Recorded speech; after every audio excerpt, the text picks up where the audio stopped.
Welcome to Washington East to West Sports. This is episode 130. I am Matt Beatty, joined alongside, as usual, by Sean Beatty and Kevin Ardall. If you want to get involved in the show, go ahead and blue sky at us. I am at MasterB24. Sean is NastyBilly22. Kevin is Emerald Bowler. If you want to get at us on X, I'm at Beatty_Matt. Sean is at NastyBilly22.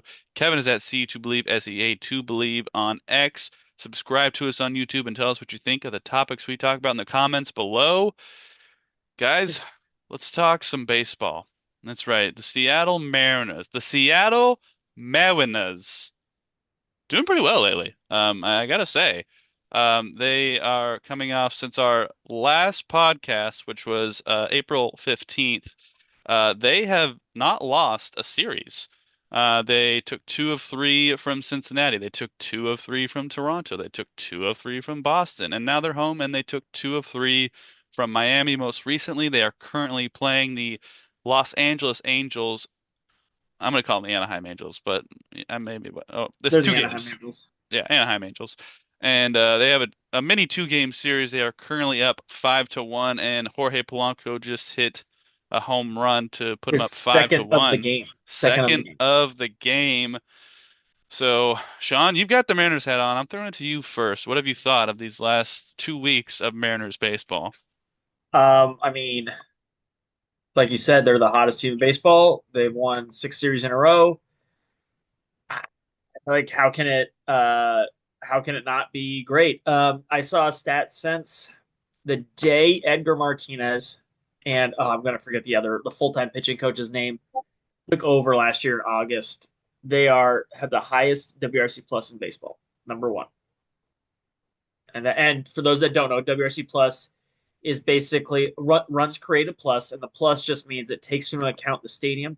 So if you were to hit a home run in 29 of 30 ballparks, but you happen to play in the one ballpark, it's not like it gives you credit, but it's like, hey, we understand that we neutralize it. We say like, hey, in a normal ballpark, this would have gone out X, Y, and Z. So it kind of like masks like what the ballpark is and neutralizing it for cold air, all that stuff. So like you're hitting a ball here and here does different things, but if you were in the same ballpark, this is what it would do for both people.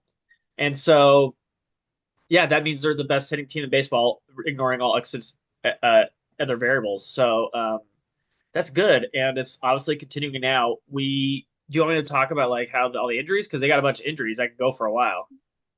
Let's throw it to Kevin I'll here, and go. then we get. Okay, Yeah. It's been good. It's been good. I'll let Kevin transition to the injuries, and then we can circle back. Kevin, what have you thought of the Seattle Mariners these last couple weeks?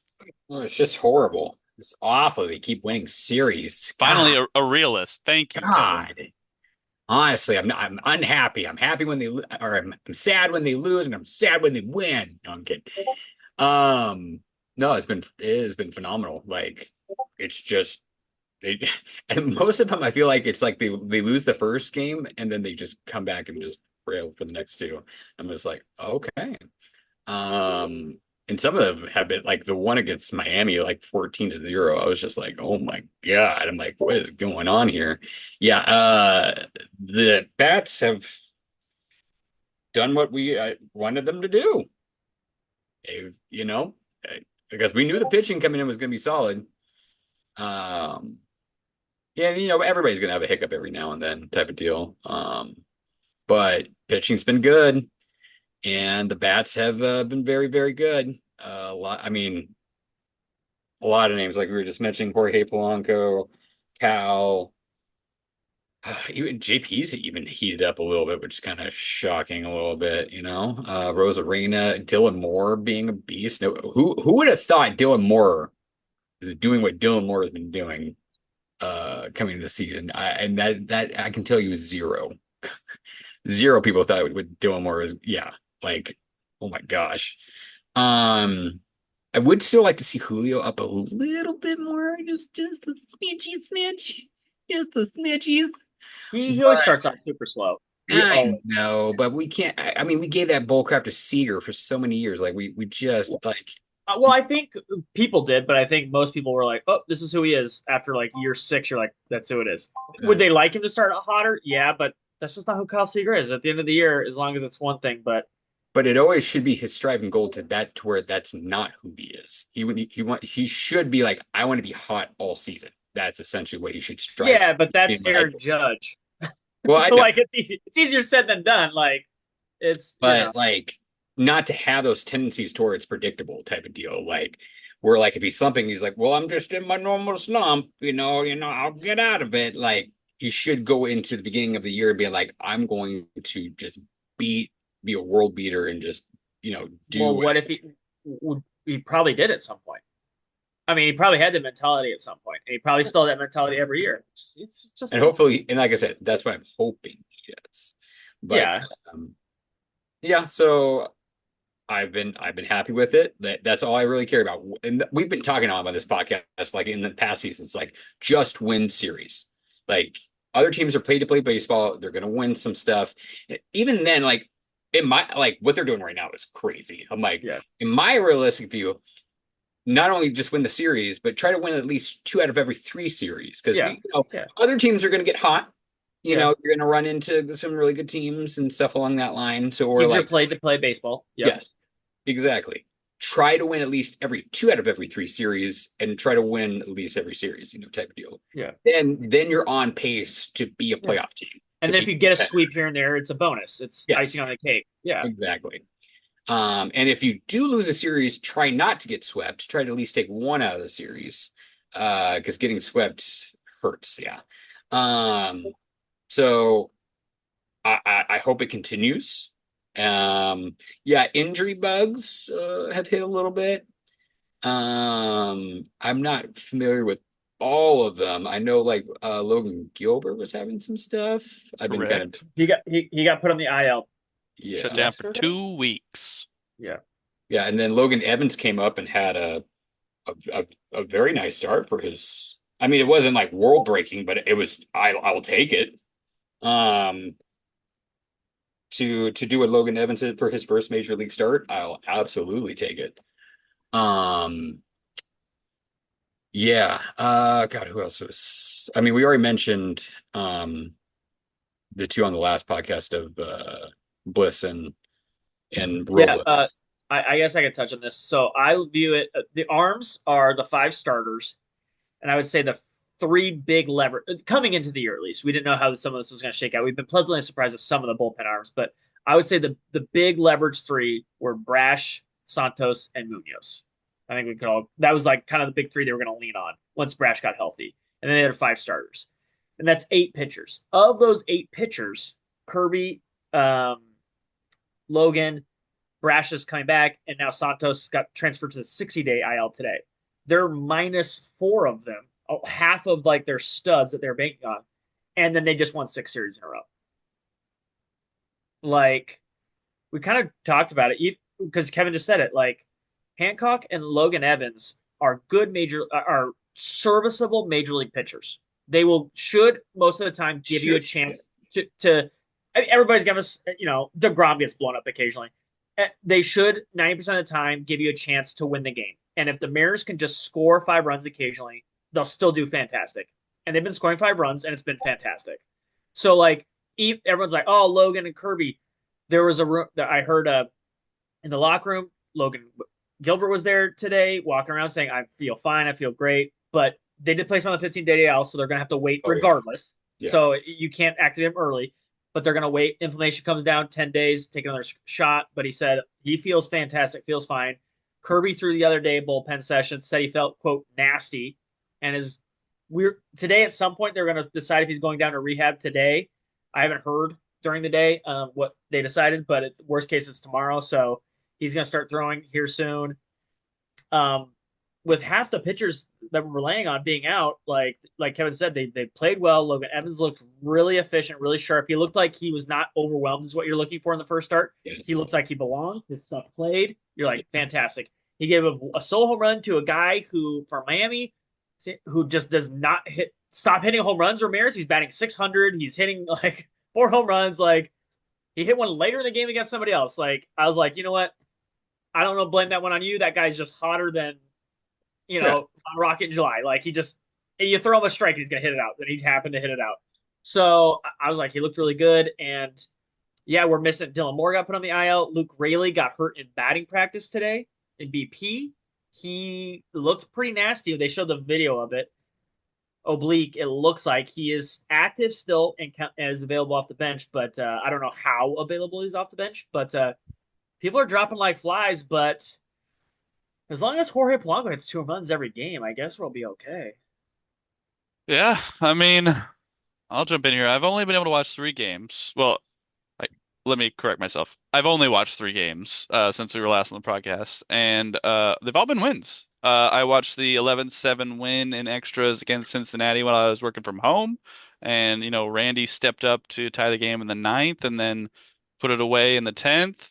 I was in the Tri-Cities, and I watched the end of the Toronto game, 8-4 and 12, and Rowdy Tellez's fourth grand slam, or a grand slam with his fourth different team to put the game away in extras. That was wild. And then my friend Kevin texted me on Saturday and he was like, "I'm at the game and it's 6-0 and this is my son's first game." And I don't want him to get the wrong impression of Mariners baseball. I'm like, he must attend all games in the future until he sees a loss because he's clearly a good luck charm. And I turned it on, it was 6-0 and they just kept mashing. So um yeah, you guys have said it. I'm the guy at the beginning who did say I thought it would be a bounce back from Jorge Polanco. Didn't think. Well, obviously it's early, but You didn't this is think pretty he would solid go. so far. You didn't think Uh, he would go toe to toe with Aaron Judge for MVP in I the first month of the season? I didn't think that. No, I didn't think that. Oh, okay. I believe Okay. Cal Raleigh is tied for the Me and major league Kevin did. lead in home runs. Me and Kevin ran to Vegas and put money Jorge Polanco MVP. We Yeah. had money on it. Yep. We mortgaged our houses for Jorge Polanco MVP Wow. money.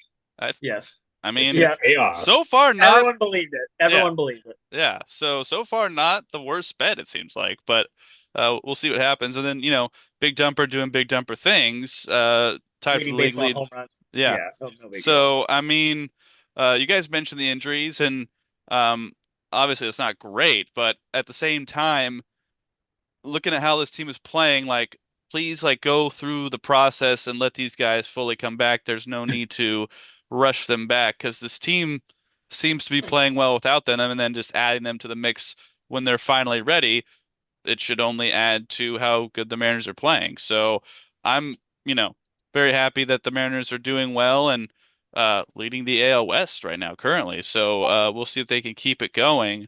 But as you guys mentioned, Logan Gilbert is down for 2 weeks. He's on the IL, and they are dropping a little bit. So that is concerning because these are guys who are playing well. But I've thought that Ben Williamson has played pretty solid when he's Yeah. played. Yeah. So that's nice to see. So you guys talk about the arms that we have, so there's no shortage of guys that we can hopefully bring up and let them do their thing and be in games with these pitchers. So We are running out of arms. If we can get a yeah, little yeah, bit like of course he you like would, Dollard is yeah, last, but I'm like, oh gosh, guys, we are running out yeah, of guys I'm comfortable with calling up. yeah. But yeah, So it's obviously you don't want it to keep happening because at some point you're gonna run out of arms, but it's nice to see, Hancock get a shot, to get some starts up there, and they're taking advantage of their opportunities. So it's nice to see these guys who are getting an opportunity play well and keep what the Mariners are doing going. So they have the 2-game series against the Angels, ends tomorrow. Then they're at Texas and at Sacramento at the Athletics, and then they come home for a couple different series against Toronto and the New York Yankees. So that'll be uh, a real test for the Mariners. But let's talk about when I was watching the game. I don't know if you guys saw this, but or Jose Barrio, sorry, and Cal Raleigh got into an exchange over pitch tipping. And uh, Toronto, why are you trying to fight Cal Raleigh? What's they the got to issue do here? something. They got to do something to stop Cal Raleigh because he destroys that town. So they Yeah. got to do something. And first of all, let me just say, baseball fights are not real fights most of the time. So this is just a little tiff. Remember the But one a couple of years ago with Jesse Winker, J.P. that's true. Crawford, and that That was is a a real real fight. fight. That was a They were real throwing fight, and punches. it They and were it throwing happened punches. to spur the Mariners a little bit. So Yeah, maybe it that was a wouldn't be the real. worst thing for the Mariners. But that was an interesting exchange because it wasn't really clear what they were arguing about when you're watching the broadcast. So that was interesting, but it only fueled the fire for the Mariners. So they ended up winning that game 8-4-12 right before Sean's son had a T-ball game. So uh, it was interesting to see that, and any minor league update from you guys as well. Did you guys get out to see the Everett Aqua Sox while they? Oh, Yeah, I did not. Johnny Formello, my special boy, came back today after a year-long injury, and he had a home run in his first game back today. So I was telling our friend Rachel, looking at the Aqua Sox lineup, there might be five top 100 players by the end of the year in the lineup. So if for those who don't know, I remember we used to update last year on the Modesto Nuts and their run differential. That was like 140 or whatever it was, like in a shortened season. All those guys now play for the Aqua Sox, and I anticipate now that they're all a fully established juggernaut again. I assume it's going to be the same. So get out to the ballpark. They did get walked off tonight, but yeah, they're going to be so scary with the bats. So I feel bad for Modesto Nuts fans because they don't get that team that they had last year. they're still in first place, and they're going for their three-peat. So Wow, wow. yeah, The they Nuts have Nuts are nutting right now. they have Celestin in the middle of that lineup who's killing it right now. So yeah, I don't know. I guess in that I don't want. I'll harp on it just for 1 second. I think Jerry knows how to draft. I'm just gonna say that. I think they're real. That team is really good at drafting. Let's put it that way. They also, I saw today, have the most international dollars and set a record for most international dollars ever held in a pool before a draft. So or dollars for the draft pool. So they could sign basically any like picks because again, a lot of the draft like you have slot dollars you're allotted. So if a guy's like, I'm not going to sign for that money, you just can't get your draft pick. Kumar Rocker is famous for that one. Didn't want to sign for the, all that stuff. Like he has to drop. You can't sign your guy. The Mariners have like oodles of money, so they're like, we could pick anybody we want.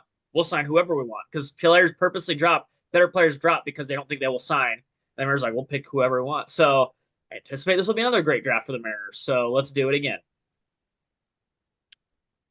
All right. Anything else you guys want to bring up about the Mariners? I was just Play sad that the game that we were going to go to, Lazaro Montes hit a 2-run bomb. and the switch pitcher pitched. Yeah. So What's his name again? It's Something like that. no That's Sagenti or it starts with a C. It has, yeah, yeah. yeah. I can Oh see it. gosh. I'm not gonna I know. say I it. picked. Yeah. I just talked to someone about him yesterday, and I was saying his name. We're talking about. I can't remember. Slappy Swanson. Swanson, Samsonite, Yeah. Samsonite. I was Yeah. Check the briefcase. Yeah. Yeah. Man, I was The way beefcake. off. Ugh. Yeah. All right. But Well, yeah, we need to sign Jorge Blanco to like a 20-year deal. Okay, that's it. hold on. Before we move off the Mariners topic, I did find an interesting article on ESPN.com. I'm not sure how many of our viewers, listeners have been to a Seattle Mariners game recently, but their food game, I don't know what you guys would rate it, but I would say it's pretty solid. I think it's a good selection, I think. Yeah, I think it's pretty good for. I haven't been to all the stadiums, I could say, but Yeah. for the stadiums that I've been to or heard about, I'd say it's top tier. Wherever you want to fall in the top tier, I think it's up there. Yeah. Well, the Mariners are introducing a new corn dog this year. It is called the What Up Corn Dog. It is a Mariners blue honey battered corn dog with a spicy crunch served with nacho cheese. Would you guys order this? Obviously, stadium prices are crazy. No? No, what I would order is the there's like a dipping sundae thing where you have like vanilla, chocolate, hot sauce, caramel sauce, and you have like waffle cones, but they're like just cut cones, and you dip the ice cream dip whatever you want in there. It's like nachos, So like but like ice cream. waffle chips with ice cream, ice cream Yeah, sauce. but like yeah, the chips are laid out, and there's 2 scoops of ice cream and 2 hot sauces, and you just scoop in like whatever you want. Basically, I've heard that's been like a huge like absolutely That yeah. does sound pretty good. That does I mean, the sound corn pretty dog good. looks good, but like in my mind, that's all I want is that ice cream thing. So That's that's what I fair. want. What about, Oh. can I interest you in a Philadelphia Phillies s'mores quesadilla, Sean? I'd try that. Yeah, that does sound pretty good. That It does does sound pretty good. I mean, obviously the ingredients are all good, but I would be like, there should be meat in here. I feel like, it's a quesadilla. I mean, we got a Mr. Softy Sunday. That's actually not super unique, New York Yankees, so Yeah, step your game come up on, a step little your game up. bit. Popcorn Um, bat, same. yeah, There's 2 popcorn bats. What are we doing? yeah, seriously. And then the Slugger Dog, not bad, Casey. Not bad. I know What you is it? guys. I can't see what it is. So Battered. it's chorizo topped with Machigo, tempura batter, Doritos Cool Ranch crust, and avocado aioli. That sounds pretty good. That does sound pretty good. Now, I gotta ask you guys, are you pro garlic fries or anti garlic fries? I've never had them. I can't I say for I, sure. I Go, Kevin. like garlic fries, but I don't like what they do to my stomach. So Yeah, Okay. I like Kevin. I wouldn't order them only for one reason. I like garlic fries, but it's they so much garlic. Cut yeah, the it's garlic in too much. half because, It's and then too by the much. yeah, the top's really great, but when you get halfway, it's just sitting in garlic, and Yeah. I'm like, I can't eat It, these anymore because yeah. it's too much garlic. The bottom If you half is baptized in garlic. if you cut the garlic in half, sign me up. Yeah. And I think my go-tos there are generally there's like a kind of eclectic pizza that is like Detroit style on the I've seen you order that. I've yeah, not ordered yeah, it. Yeah, yeah. It's pretty there's a good. commercial right here for pizza for the I Mariners like their It's pizza. pretty pizza good. there. Their pizza's good. Yeah. And then you can't go wrong with Ivar's. So generally Yeah, if I get a fish and chips or clam chowder, you're I like generally gonna have a good time. the lobster crab sandwich in center field by the little kid's place. Yeah. It's really Yeah, good. that is pretty good It's really too. good. And the bugs, not bad. If you haven't tried the bugs, not bad. I don't know I if would it's worth the money, but you That's will true. not It is hate it. $4 for like this tiny little like What cup, we plastic did cup was here. just split it. Get a bunch of people, split it, and then do it that way. But they're not bad. Yeah, They do not taste bad, but I don't know if it's worth the $10. yeah. And you can't go wrong with Dippin' Dots because frankly, you can't find them that many places these days, at least Exactly. over It's here. a So ballpark staple. Ballparks have single-handedly kept Dippin' Dots going. I think so. I think you're right. All right. Well, let us know what you think of the Seattle Mariners these past couple weeks. Go ahead and blue sky us. I am at MastyB24. Sean is at NastyBilly22. Kevin is at Emerald Bowler. Go ahead and subscribe to us on YouTube. Tell us what you think of the Mariners and their recent play in the comments below. Boys, let's move on to some National Football League. That's right. The 2025 NFL Draft happened in Green Bay, Wisconsin last Thursday, Friday, and Saturday. And we went through the first three rounds on this podcast and talked about what we wanted and what we thought they'd do. Let's talk about what they did. So, first round, number 18 overall, they selected Gray Zabel, guard, North Dakota State. Round two, they traded up to number 35 and took Nick Emanwori, safety, South Carolina. Round two, pick 50, they took Elijah Arroyo, tight end out of Miami. And then with their only third round pick because of the trade for the moving up in the second round cost them that other third round pick, they took Jalen Milroe, quarterback, Alabama. So since we only did the first three Kevin rounds, got a text in an airport area from when they drafted Miller. Texted him so from an airport waiting lounge. Yeah. so Kevin, I'm gonna throw it to you first this time. What did you think of these first three rounds of the draft? Yeah. Man, if I had to rank it, I'd give it a I'd give it a B. I like the first two. I mean, I'm not hateful toward the other two, and I'll get to that in a moment. But so yeah, essentially like what we were saying, like you want to get O line or D line. I mean, that's what we did. We got a guy that can play multiple technically. He's played all five. But his natural position is guard, which is technically what we need anywho. Um, Even though you could technically put Abe in at guard and then shift somebody out to right tackle if needed be, but we'll see how that plays out and stuff along that line. Um, so all in all, you got essentially the best guard that was on the board at the time. I'm totally down for it, in that spot. So Nicky Manwari, um, the tape on him is just phenomenal. And So it's it's actually Eman kind of Worry, is that right? Eman Worry? yeah, it's Okay, okay, E-Man Worry. okay, The reason why I know that is because it sounds like they're saying Nikki at first. So it's okay, Nikki and Manwari. okay. Um, so it's actually kind of bittersweet because it sounds like we spiked him from Pete because Pete traded out two picks after that.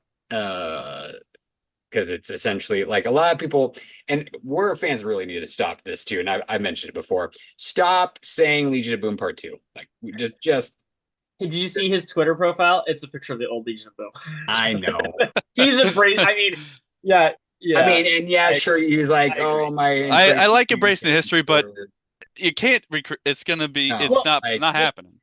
Cam Chancellor was like, you should draft him. So I mean, of all the people to embrace this, I get Kevin's overplayed. This one's probably the most allowed. You know what I mean? Like Cam's yeah, like draft this guy XYZ. So I get it, but you're right, Kevin. It is kind of yes, annoying. Every time they draft a yeah. DB, they're like, Oh, I "Whoa, know. me?"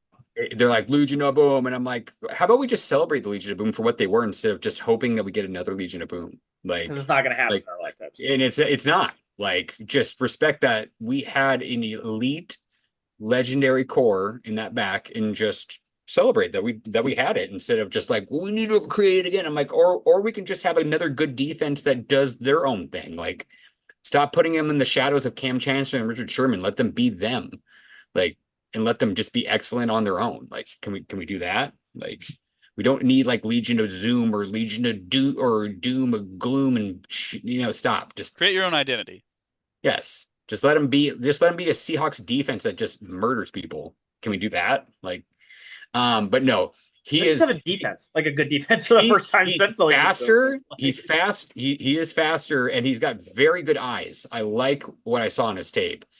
What he does with his eyes and his feet is very impressive. Do we need a safety? No, but he is an upgrade over Kobe Bryant, which I think he will probably take Kobe Bryant's spot. there's rumor that he will play slot. Nick will slot corner. That would be Uh, weird. I I'd do rather want to see Kobe how it Bryant shakes slot out. corner, I'm not but entirely opposed to it. I'd Yeah, rather have the more well natural corner in the slot corner. But I mean, he's a big body, and yeah, he's going to jam the tight ends and the yeah, big true. receivers And basically. And he played a Cam little did bit. Cam did do it from time to time, but Well, I mean and that's Pete Carroll's team. the game has changed since camp True. too. And so it's definitely like you need those. Like the perfect example is Trey Flowers. He was not using Seattle properly. Goes to Cincinnati. It was great because he just lined up and played against tight ends and shut down tight ends. That was his job. So Travis Kelsey, famously in the playoffs, got shut down by a guy who was ran out of Seattle. So uh, you're right, Kevin. It's not It's I would say it's his most natural, but like DBs nowadays, he's kind of like the Isaiah Simmons of it, where And like they've kind of these guys are really like flexible, and yeah. that's kind of why he was drafted. I think Also, what because I like about Mike is that he'll mix things yeah, up yeah, too. Like that's what I we trust. saw Yeah, with Love, Cody, and Jenkins, Rashawn Jenkins. It was like a mixture of a lot of different yeah. disguises and schemes. So I think Mike is just like drooling at the fact that like, oh, I got this now too. Like I He's can kind I of can got a pick. rover. Yeah, he could play him Yeah, wherever. yeah, Yeah, exactly. So Kyle Hamilton. Anybody? Baltimore. It's what he Yeah, kind of did. I that's know that's that what a Maybe lot that of role. people I were think that's what the thinking. comments of him were saying. Like he reminds him Yeah, of Kyle Oh, Hamilton. So Hamilton. and he yeah. switches from safety to nickel to whatever like pass rusher needs that Mike McDonald's has. So he might have just gone after his Kyle Hamilton Yeah. basically. Um, to move on to the other two, Kyle or Eros or Arroyo, excuse me, Arroyo. Arroyo. Yeah. Arroyo. I get it to an extent because this was a very good tight end draft, and essentially you want to, uh, honestly, if we can still cut what's his face and save some money, Fant. No Fant. fan. I They think saved $13 million. I think they should do it, especially That since you went and got two tight ends in this. Now, that's what it would appear like. Yeah, yeah. I would. I wasn't happy with that, but then when I saw it, I was like, well, if you cut Fant and you keep those two, and then plus Barner that you got last year, I'm like, I'm cool with that. This was a very good tight end draft. I like Arroyo's tape. I like his footwork. He's very shifty for a tight end his size. Good hands. But very, very shifty for a big boy tight end. He needs to work on blocking, but he's definitely a pass Yes. catcher. Well, I think that's why we Yeah. got the other guy because the other guys are really good at blocking. And AJ Barner is elite. So yeah. And yes, and AJ Barner as well. So I think he's just going to be your Noah Fant. Like he's going to be your guy that you're going to put in the seam and go do routes to go get the ball downfield. Like, and then the other two are going to block. Um, and then hopefully you just cut Fant and just save money to get things that you need that are still out there. Um, And then, of course, now I'm going to state and I think I previously stated on the podcast, I can't remember as well. I with Milrow or where was the name? Jalen Jalen Mills. Milrow. Milrow. Yep. Yeah. Yeah. Um, I thought of us like when I saw his tape, I was like, we're probably going to grab him. The only reason why is because he fits the mold of what Baltimore was like, essentially like a Jalen Hurts slash oh my God, I'm brain farting because I've worked 12 hours. Lamar Uh, Jackson. Lamar Jackson type mold. Just big, thick shit. Can when he gets in space, that dude is it's so hard to catch him. It's so hard. The only knack on him is that he's not really accurate, and his footwork is still a little in the pocket is still kind of a little bit, but he can throw a bomb. And then also the video, I don't know if you guys saw of him throwing that curve. Uh, Football. Have you guys seen that yet? Yeah. I have That not. that was kind of sexy to see. Um, I still, and I know other people won't agree. If I we're just going to take a quarterback, I would have done the Pittsburgh move and got the kid out of Ohio State because I think that kid is crazy and very underrated. And he's smart too, like football wise. Um, but I'll still take it. Like I think his upside, if you can get him accurate, you have a poor man's Lamar Jackson on your hands, essentially. I Like, think he's Uh, yeah, I think poor man's Lamar Jackson is Jalen Hurts, and I think his upside is Jalen Hurts. yeah, could be. I think he's more sturdier though, too. we And need to yeah, take a quick time out here to cut to a commercial break. So stay tuned. We'll be right back with Washington East West Sports.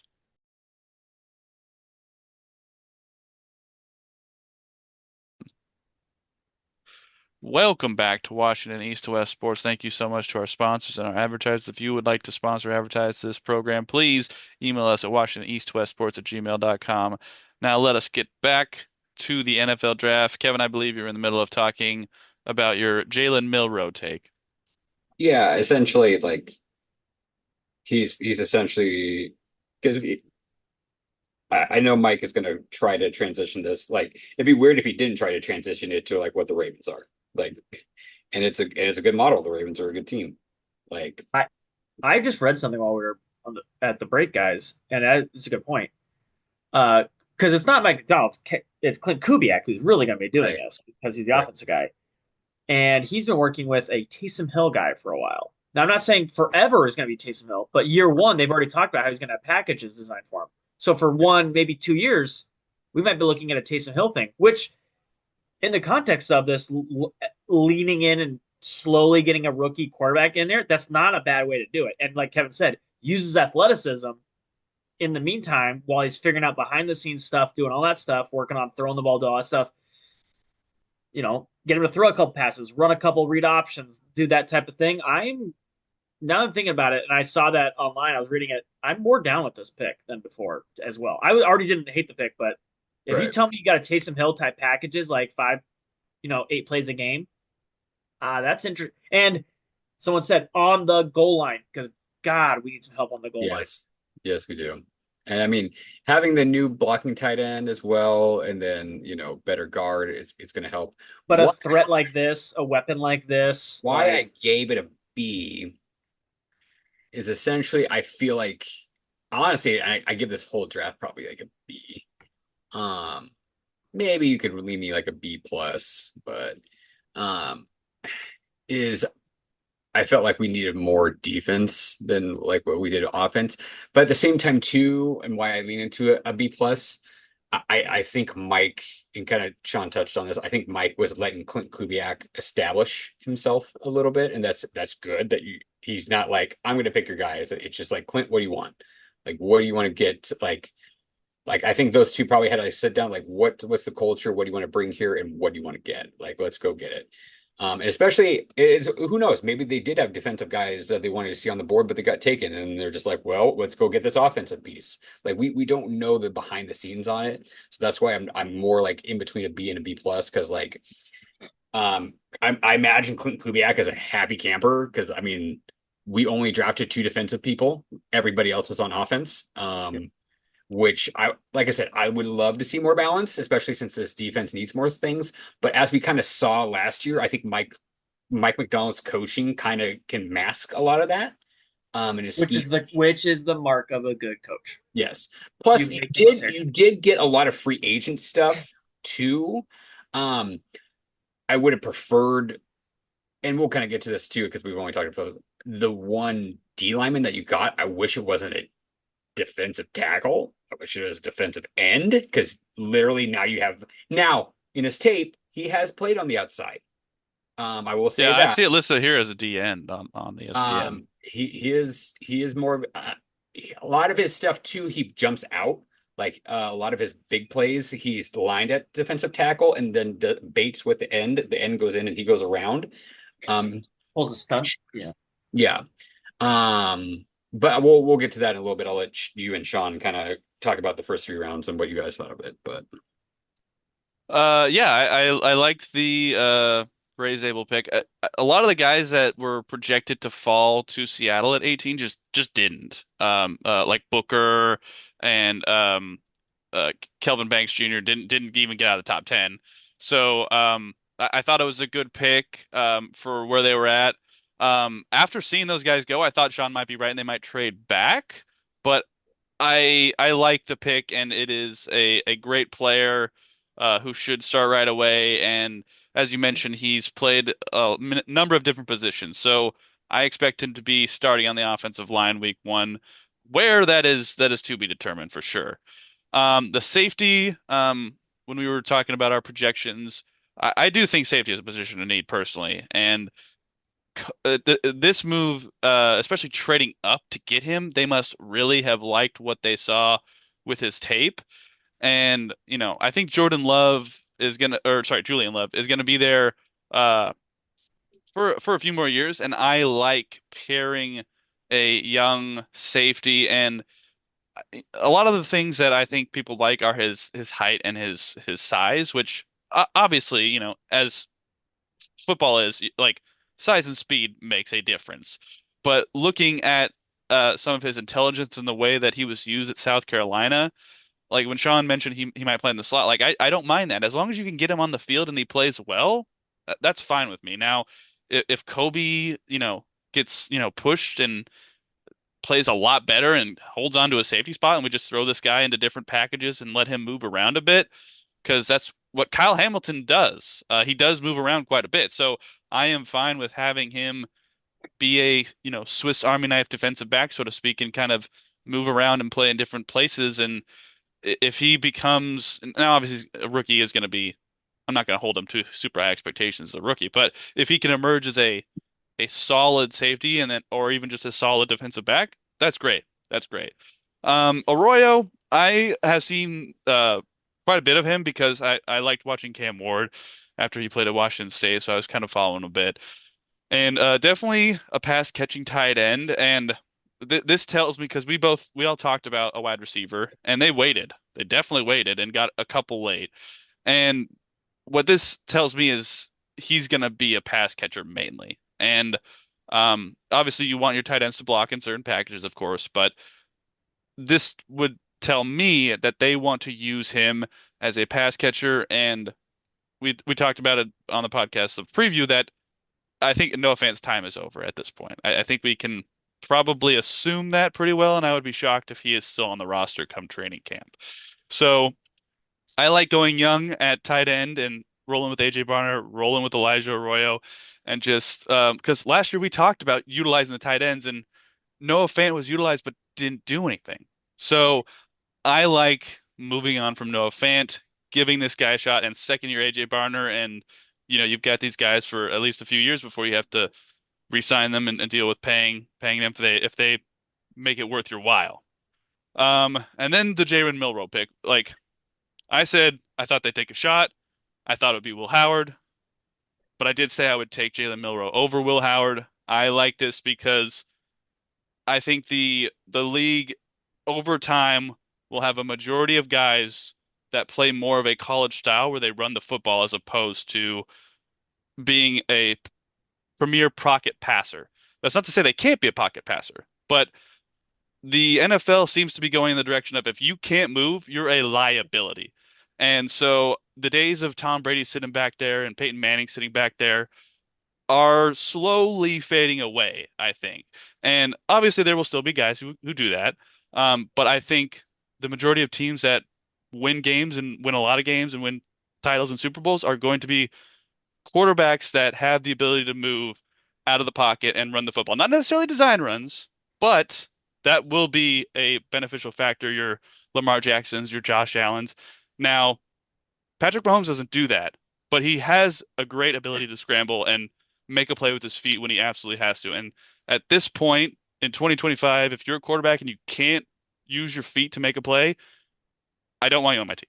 Um, and Sam Darnold could possibly be in that category. Now, we'll see what he does. I'm not gonna discount him immediately, but I am looking for a running quarterback, and if he doesn't work out, Sam Darnold, that is, I like this pick because, as you guys said, he's going to be used. Now, I don't want him to go Taysom Hill route because Taysom Hill never emerges as a starter. He's always been the gadget guy who comes in for some plays and, runs a read option or just takes a direct snap a la Wildcat and just runs behind the fullback. I would like to see what he can do, and if it doesn't work out with Sam Darnold, then maybe you found something. Maybe you found something. So obviously, it's going to take time. And, you guys mentioned Lamar Jackson and being an accurate passer. Lamar wasn't the most accurate passer to begin his NFL career. He developed that over time. So you can work with a guy who has freak athleticism, freak speed, and work on those things to get him to be an elite passer. So overall, I think they did a solid job. Of course, we'll see how it works out when the season plays out, but I think they did a good job in their draft and with the draft process. Sean, what do you think? Um, touch on a couple things. Lamar's not an elite passer. He's not accurate still. It's really hard to teach that. You can improve, but teaching it's pretty much out the window. That's what makes me a little nervous with Milroe. Going from really bad to great is not really possible.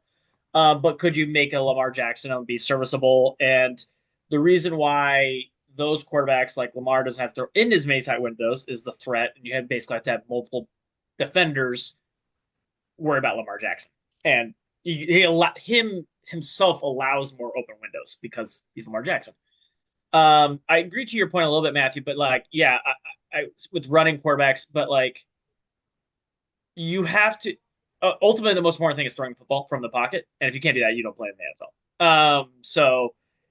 Uh, yeah, that's I think the most important part. But it's going to they're just taking shots on guys with athleticism and hoping they can play quarterback, and it goes well, and then it also doesn't go well. It goes horribly wrong. So, but that's the gamble. You're right. You have to play that game now because it's just an extra cheat code that you can do.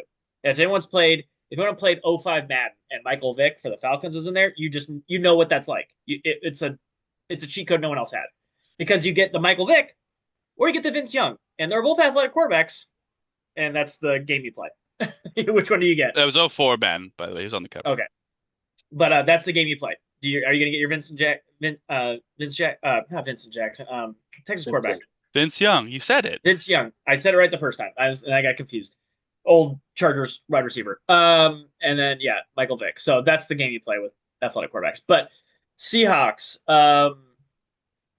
I on this podcast said I like Greg Zabel. Didn't like him much at 18. I feel like that's really high to take a guard because that's what he's going to play. He's going to play guard for this team. I will say this though, the non-premium positions, guard, safety, tight end, were our first three picks. What I will say though is looking at this retrospectively, like Matthew made a good point. Greg Zabel was the guy I wanted, and was if like ideally guard wise was like this is the guy probably because Tennessee's guy was gone already, and he's more of a project anyways. Zabel was like the most start ready, I think, guard. I'll say guard specifically of the draft, and I thought he'd be there later, but we don't know the inner workings of that. And to Matthew's point, a lot of the guys that I was higher on, I thought would go lower, went higher, and there was reports that they were offered to trade down, all that stuff. That was a possibility. But if you thought as the Seahawks he was going to be gone, this is a relatively weak draft, I think, for like top tier elite talent. This is a pretty good draft for solid players, but like the dudes, the needle movers, there wasn't a lot of them. So I think it elevates like the running backs, the guards, the non-premium positions up because you're not going to have the Miles Garrett end. There's maybe one, but he went second overall. You know what I mean? Like something like that. There's those elite, like, oh my gosh, we're going to talk about this puller for years. There wasn't a lot of those guys. And I think that elevates like I became more okay with taking the guard there because you're not missing some top tier wide receiver that you had to have in the first round. You're not missing some what I like Golden, sure, but like is he some like you know AJ Brown? Is he some Julio? No, he's not either of those guys. So it's not like you're missing out on a ton versus getting a guard of a more position of need. So guard wise, got the guy you wanted over there, totally fine. Don't risk trading down because you don't know if he's going to be there because someone else probably snagged him. Second pick safety, I'm okay with, again, position wise, not a great value, but what we talked about earlier to Kevin's point, Kyle Hamilton, Mike McDonald, I trust completely with that situation. If you get a Kyle Hamilton light, I don't expect him to be Kyle Hamilton. It would be great if he was, but if he's like a lighter version of Kyle, like a little bit less of Kyle Hamilton, that's still fine. Because I think they drafted Kyle Hamilton 15th overall. We get this guy in the second round. No, Seahawks fans want to be Cam Chancellor, Sean. Get it right. All right, I'll bam, take Kyle bam. Hamilton all day because that is where the football NFL is going in 2025. And then you get those hybrid guys, the Buda Bakers, but this guy's way bigger than Buda Baker. So you give me a taller Buda Baker, out bigger one all day, every day. Who Isaiah Simmons should have been, but the Cardinals just at that time couldn't pull their head out of their butts to save their life. So they screwed that guy up so bad. I think if you properly use a weapon like that, absolutely. And with this coach, I think it's going to be used properly. So also don't dislike that. To get into the other point with the Arroyo, this is the pick probably I like the least out of the four. Don't mind it. Like I don't hate it. It's not like what are we doing? Because I get it. We don't have a pass catching tight end really. Like I think Barner's better at it than a lot of people give him credit for, but he's not like elite at it. And this guy could be very good at it. And at very least, he is willing to try to block. He's not a great blocker, but honestly, the most of blocking, somewhat people say, is the willingness to do it. And if he's willing to do it, it could be coached up. That is something that could be coached up and made a lot better.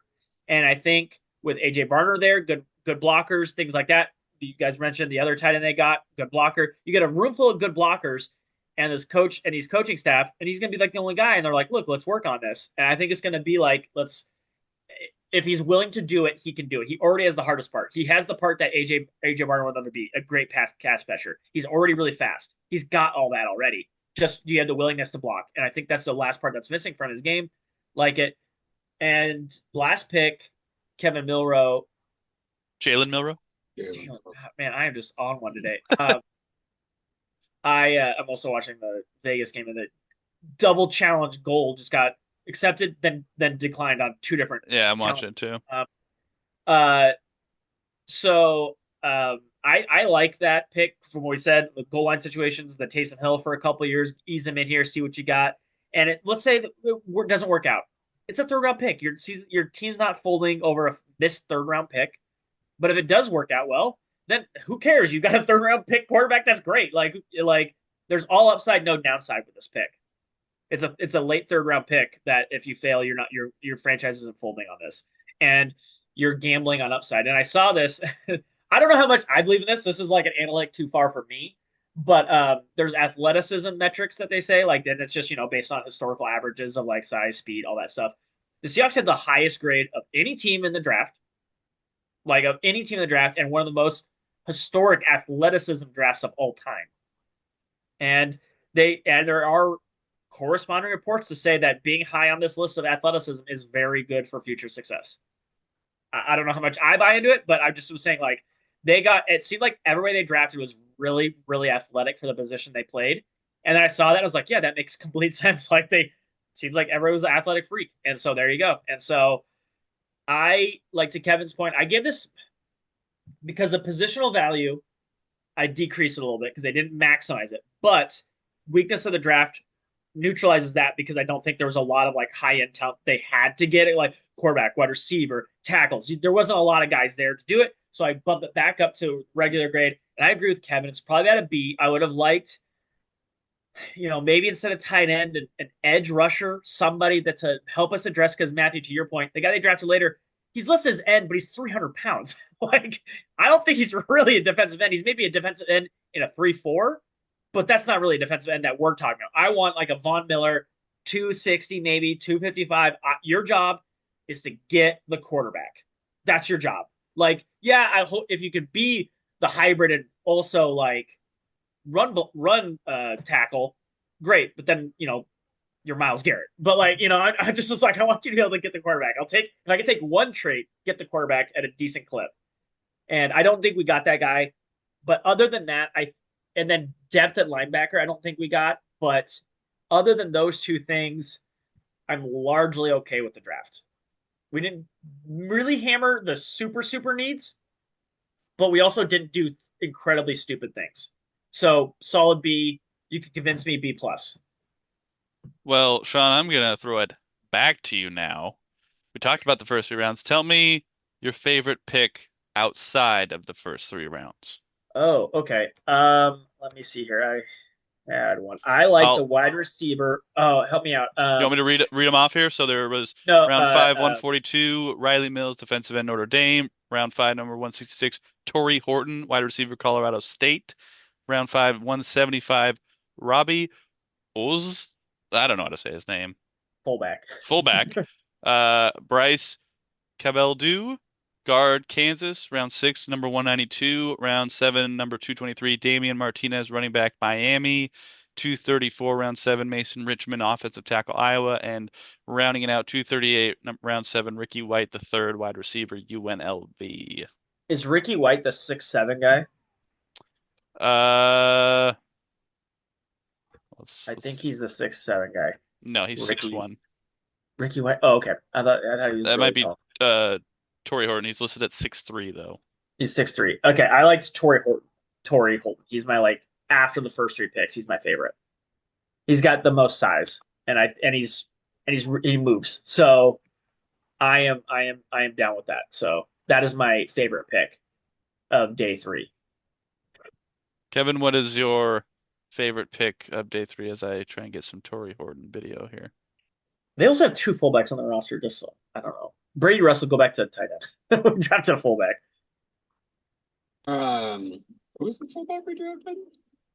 Robbie Oz. The Alabama fullback. Yeah.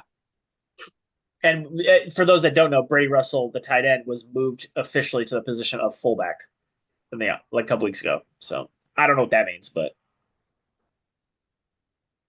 Hard to say. Because Bleacher Report had him listed as a tight end too, because he can play tight end. He's yeah, more blocking tight they're drafting it. They announced him as a fullback though, so I think they're anticipating moving Robbie to fullback. end. I'd say probably either Sean's pick, and the crazy part, probably the running back actually. And only here's the hard part. I like it and I don't like it. I don't like it because it probably means that Kenny's time in Seattle is not looking great. I mean, it's a seventh round pick. Yeah, yeah. I don't know what that means. I mean, they're both technically seventh round picks. Kenny McIntosh. Yeah, but like, oh, you meant Kenny McIntosh. I was thinking Kenneth Walker. I was like, what? Like, no. No. Yeah, no, Kenny McIntosh. Because I like what Kenny brings to the table. What the kid Martinez brings out of Florida that's different is that he's essentially, and I think we'll probably see it. They'll at least give him an opportunity of it. He is a goal line dude.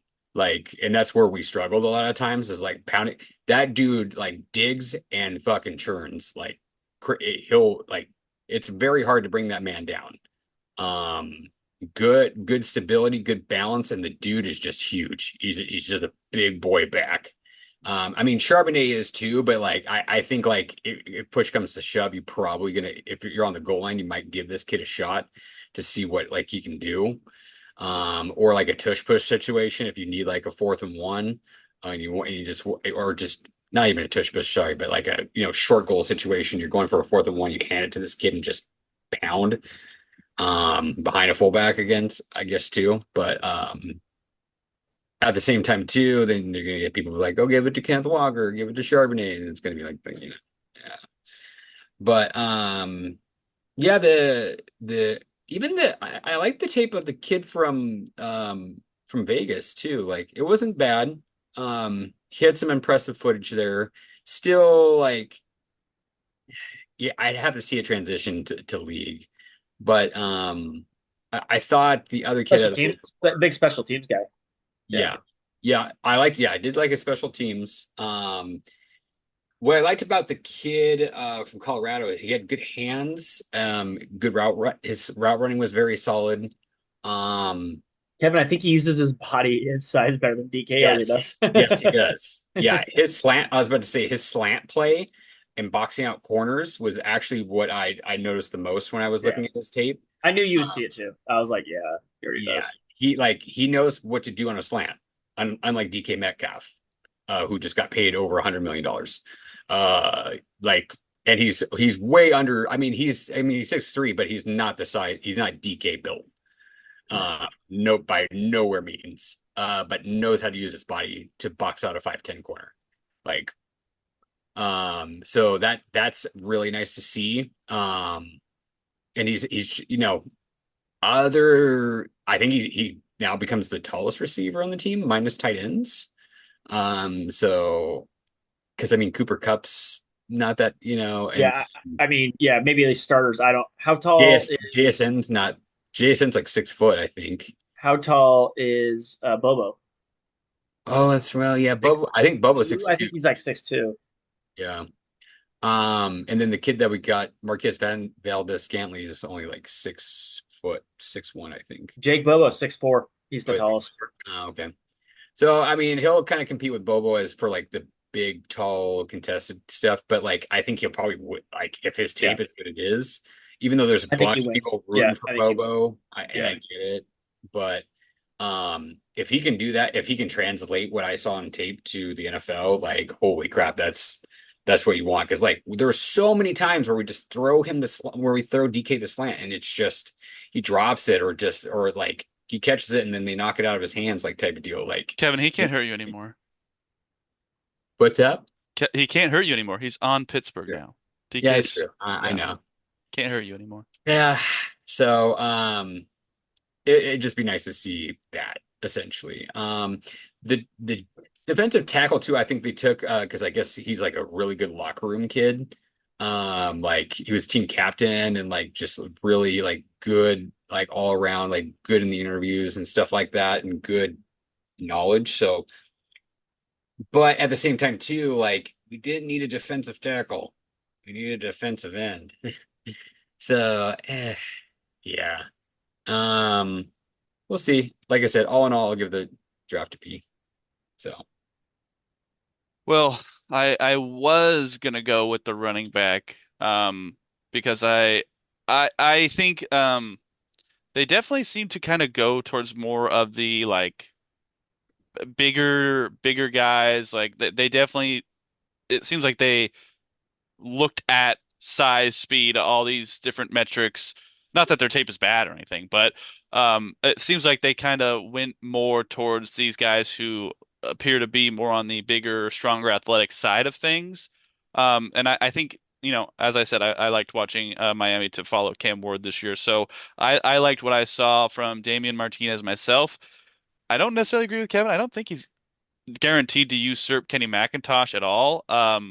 He's gonna you're have not to big. earn RB3, but I think he could, at the very least, make the team on special teams. And we all know Kenneth Walker has had trouble staying healthy, as well as Zach Charbonnet. So, if he gets an opportunity and maybe makes the most of it, because Kenny McIntosh did get some opportunities when Kenneth Walker went down and other running backs had injuries, and I thought Kenny McIntosh looked pretty solid in his opportunities. So I don't necessarily want to move away from Kenny McIntosh just because you drafted a seventh round running back. But if he gets his shot and he looks great, like then you found a gem in round 7. But to not agree with Kevin, I liked Riley Mills from Notre Dame. I like his tape. I'll show it here.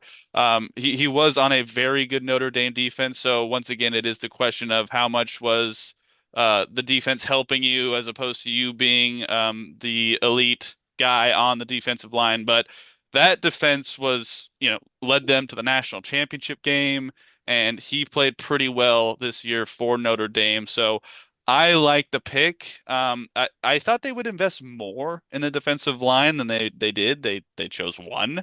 But I think w this is a pretty solid pick in the fifth round, and I think I don't necessarily think he's gonna he it depends on where he fits in, or if he fits in at all, is really the question. Because, there are some guys who, you know, Byron Murphy will hopefully get more time. I saw they re-signed, they just re-signed Christian, uh, Tackle, yeah, yeah, Hankins, yeah. Hankins. So this is going to be a crowded defensive line unit, and so you're going to have to work to get your snaps out there if you're Riley Mills, because there is absolutely no guarantee you're going to see a snap on defense this year. But if he can, maybe play a little bit of special teams and try and work his way up, there is potential there. Because as Sean has mentioned, these later round picks, dart throws, because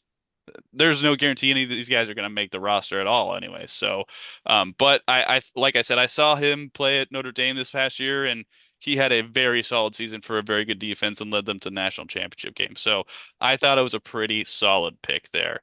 We've got a little bit of time here before we end. Give me one of your takes from the rest of the draft that you think. Sean, I'll throw to you first. I think Shador went a little lower than probably talent wise, but not too far off. I've seen a lot of like he's a top first round talent. I think he's closer to draft where he should have been versus where he wasn't. We could have probably an entire another podcast about Shador I think Sanders, but I'm not going I to go think down everybody that has, road. Yeah, but yeah. yeah, My take here is I don't think Travis Hunter is going to be that good of a pro. He's not going to play both sides of the ball. I know he says he wants to. I just don't really see that happening. And I mean, you don't trade up to get him to not let him play both sides. At I least mean, try it. You all have to right, try, you have if to you let him want to try give it it. a shot, Jacksonville, feel free. But I don't think that's going to work out, and I think he'll be a good receiver. I don't think he is going to be this elite talent that he was drafted at I number don't two, necessarily personally. disagree, but I will say this is the exact conversation Shohei Ohtani had 5 years ago, 6 years ago. It's the exact same thing. I don't think he can do both. I don't think he can hold up. He's won 200 piece. Well, Like I'm just saying. I'm just saying. I mean, I hear what you're saying, but playing both sides of the ball in football is not the same as pitching and hitting. So I don't know. Otani has been hurt, but he's still good at the other things. So I'm just saying, like, and he's like, and here he's got elite wide receiver skills. So I would love to let's see say Shohei throw. He's on my fantasy team. So if you want to start pitching Shohei, that sounds great to he's me. already warming up. I'm just saying, don't Great. like everyone said this just 5 years ago. Can't happen both sides in a different sport, and it's definitely happening. So I don't know who those people are, but everybody uh, in baseball. Kevin, what do you think? To that degree, baseball is also like Shohei is not running the entire time versus Yeah. he will And be others running have done it before. the time. Like, That is a complete night and day difference.